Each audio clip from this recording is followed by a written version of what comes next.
dengan keinginan kalian sendiri. Jadi sekalian tolong subscribe. Salah satu penyebab kenapa motor itu tidak bisa hidup, salah satu penyebabnya adalah koil. Karena api atau listrik yang dialirkan dari koilnya itu sudah lemah. Atau parahnya lagi, sampai tidak mengalirkan listrik kembali. Koil termasuk dalam spare part kendaraan motor yang paling penting juga.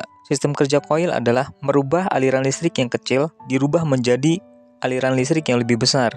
Yang tadinya 12 volt, setelah masuk koil, dirubah menjadi 30.000 volt. Nah, 30.000 volt ini dialirkan ke busi, sehingga busi bisa memercikan api yang lebih besar.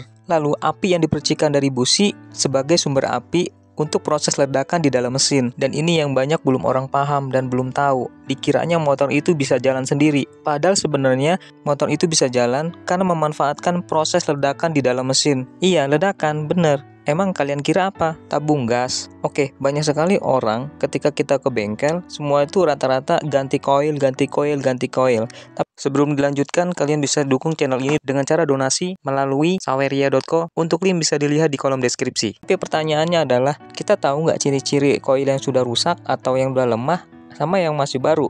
Oke, kali ini saya akan mencoba mencari tahu dengan cara metode pengukuran melalui avometer atau multimeter ya. Ini sebagai pengetahuan dan wawasan aja ya. Oke, ini sampelnya ada koil yang baru saya beli.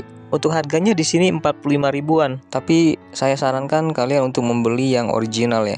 Untuk yang ini saya nggak tahu ini original atau bukan. Setidaknya ini bisa kita pakai untuk bahan percobaan pengukuran ya.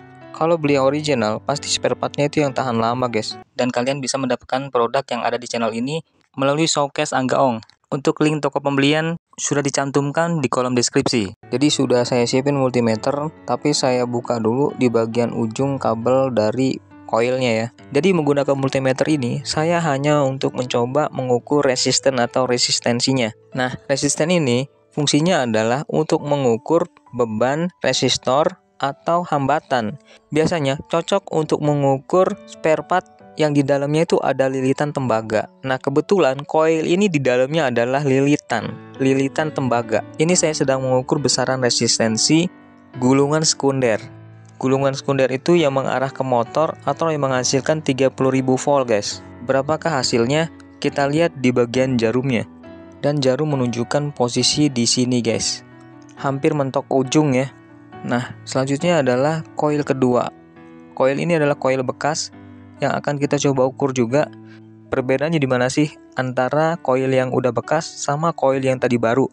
Saya sama-sama mengukur di bagian gulungan sekunder aja, atau di bagian koil yang akan mengeluarkan 30.000 volt. Dan ternyata hasil resistansi jarumnya itu menunjukkan posisi di bawah dari koil yang baru tadi guys. Seandainya koil baru resistansinya 10, yang ini hanya 8 guys. Selanjutnya ada koil ketiga, ini koil bekas guys. Saya juga penasaran, apakah koil bekas itu menunjukkan resistensi yang sama, lebih rendah daripada yang baru. Saya ukur sama di bagian gulungan sekundernya ya. Dan ternyata hasil resistennya menunjukkan sama dengan koil kedua atau koil lama guys. Seperti yang saya bilang tadi, ketika yang baru 10, maka yang ini hanya 8 guys.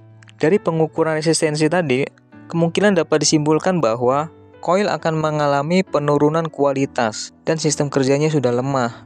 Semakin tinggi resistensinya, berarti menunjukkan bahwa kualitas daripada koil ini juga semakin prima. Tapi sebenarnya koil yang masih lemah masih bisa dipakai guys. Tapi karena listrik yang dihasilkannya itu kecil, sehingga akan mengakibatkan percikan api yang dikeluar dari busi menjadi kecil. Dan kemungkinan besarnya adalah motor susah hidup guys. Jadi demikian guys pembahasan tentang koil. Jangan lupa untuk tekan subscribe, like, dan share, dan semoga bermanfaat guys.